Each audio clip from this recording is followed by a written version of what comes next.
Guys, ইস্তেঞ্জারখানা থেকে বের হওয়ার পরের দোয়া।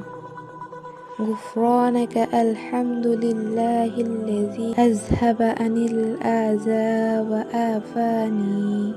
শোয়ার সময়ের দোয়া। আল্লাহুম্মা বিসমিকা আমুতু ওয়া আহইয়া। খাওয়ার পরের দোয়া।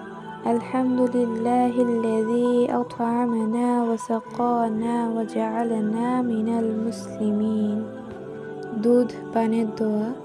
আল্লাহুম্মা বারিক লানা ফীহি ওয়াজিদনা মিন। জবাই করার দোয়া। বিসমিল্লাহি আল্লাহু আকবার। মসজিদে প্রবেশের দোয়া। আল্লাহুম্মা ইফতাহ লি আবওয়াবা রাহমাতিক। মসজিদ থেকে বের হওয়ার দোয়া। আল্লাহুম্মা ইন্নী আসআলুকা মিন ফাদলিক।